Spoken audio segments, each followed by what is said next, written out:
के ग्राफिक्स की मदद से लगातार हम अपने दर्शकों को पीछे बता भी रहे हैं कि आखिरकार किसने कितना दम है और कौन किस पे कितना ज्यादा भारी पड़ता जा रहा है। तस्वीरें अपने आप में इस बात को बयां कर रही हैं। लगातार जो आयरन डोम है उसकी कैपेसिटी भी आप कह सकते हैं एक्यूरेसी 90% है, यानी 90% है।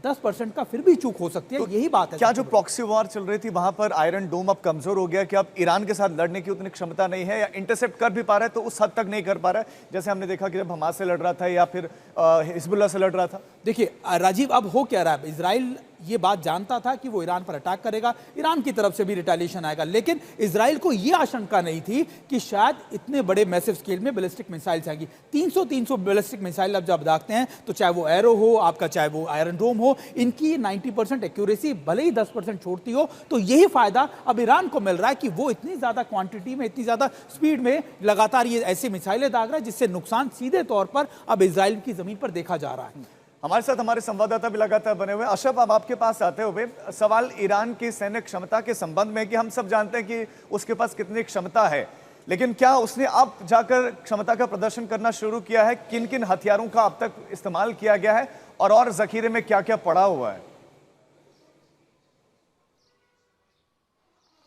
राजीव, दरअसल ईरान की यहाँ पर रणनीति ये है कि वो अभी भी इंतजार कर रहा है कि क्या अमेरिका इस युद्ध में कूदेगा, और सबसे बड़ा हथियारों का जखीरा जो है वो अभी ने इंटैक्ट रखा है ईरान ने। वो ये मानता है कि जब इजराइल कमज़ोर पड़ेगा तो अमेरिका किसी भी हाल में इस युद्ध में कूद सकता है, जिसकी दुनिया भर में कोशिशें चल रही हैं कि किस तरह से अमेरिका इस युद्ध से बाहर रहे, खासतौर से खाड़ी के देशों की जिनके बहुत अच्छे संबंध जो हैं अमेरिका के साथ है, चाहे कतर हो, चाहे इजिप्ट हो, चाहे फिर सऊदी अरबिया हो।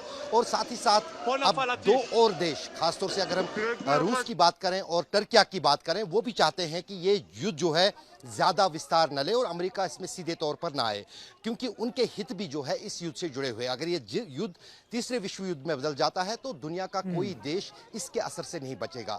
तो लेकिन एक रणनीति के तहत जो है ईरान हथियारों का इस्तेमाल कर रहा है। उसको पता है कि एयरफोर्स उसके पास उतना ताकतवर नहीं है जो मुकाबला कर सकता है इजराइल के हमलों का। और पिछले 3 दशक के दौरान ईरान ने सिर्फ एक चीज पर सबसे ज्यादा जोर दिया है, एक वो बैलिस्टिक मिसाइल और हाइड्रोसोनिक मिसाइल बनाने में, और दूसरा ड्रोन टेक्नोलॉजी जो कि पिछले 5-6 साल से पूरे विश्व में आई है। ड्रोन टेक्नोलॉजी अभी वो ताकत है ईरान के पास जिसका उसने अभी तक उपयोग नहीं किया है।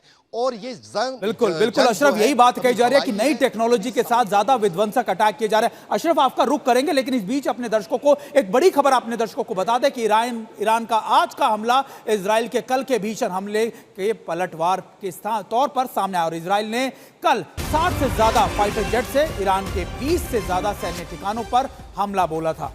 इजराइल ईरान के एटमी ठिकानों को लगातार चोट पहुंचा रहा है और ईरान में हथियार निर्माण प्रतिष्ठान से लेकर एटमी हथियारों के शोध अनुसंधान संस्थानों तक को इजराइल निशाना बना रहा है और दोनों मुल्कों में यह संघर्ष जारी है। 600 से ज्यादा अब तक मौत हो चुकी है, यहां जिसमें से करीबन 585 मौतें ईरान में हुई। और ईरान के स्वास्थ्य मंत्रालय ने यह महत्वपूर्ण जानकारी दी है, यानी दोनों तरफ अब कैजुअलिटीज हो रही है। हालांकि देखिए लगातार ईरान से कैजुअलिटीज के नंबर, या फिर आप कह सकते हैं कि इंपैक्ट के नंबर ज्यादा आ रहे हैं, लेकिन यह भी तय है कि अब कैजुअलिटीज इजराइल की तरफ भी हो रही है। अशरफ, लगातार जिस दायरे को, जिस तरीके से आप बता रहे थे कि नीश टेक्नोलॉजी का इस्तेमाल किया जा रहा है, चाहे वो ईरान हो चाहे वो इजराइल हो, अब तस्वीरें धीरे धीरे इजराइल से भी सामने आने लगी हैं।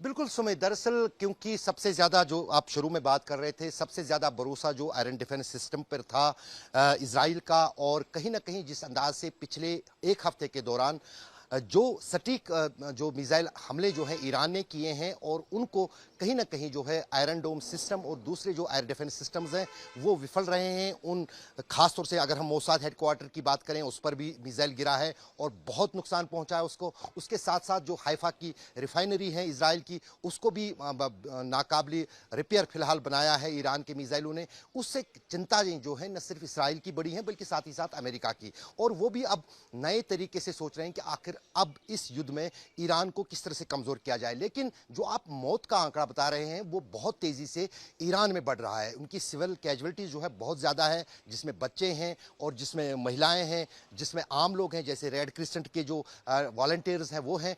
और उससे जो है कहीं ना कहीं जो है ईरान अब बहुत ये चिंतित भी हो गया है, गुस्से में भी है। और न सिर्फ ईरान की सत्ता और वहां की सेना बल्कि साथ ही साथ ईरान के लोग भी अब दुनिया में जहां भी हो वो ईरान के खिलाफ एकजुट हो गए हैं। और जो प्लान यहां पर बेंजामिन नेतन्याहू का था कि वो ईरान में लोगों के जरिए ही बगावत शुरू करेंगे वहां के रेजिम के खिलाफ, उसमें वो पूरी तरह से अब विफल हो गए हैं। अब सीधे तौर पर जो है लड़ाई आमने सामने की है। बिल्कुल आमने सामने की लड़ाई। प्रणय भी हमारे साथ संवाददाता लगातार बने हुए। प्रणय, अमेरिका अभी तक जुबान से तो इजराइल के साथ में दिख रहा है लेकिन एक्शन नहीं दिख रहा। वो जो फाइटर जेट्स आए भी थे उनका भी किसी तरह का इस्तेमाल होता हुआ दिख नहीं रहा है। तो अमेरिका सीधा इन्वॉल्व होगा मिलिट्री के रूप में या फिर नहीं, सिर्फ बयान देकर अभी तक पीछे है?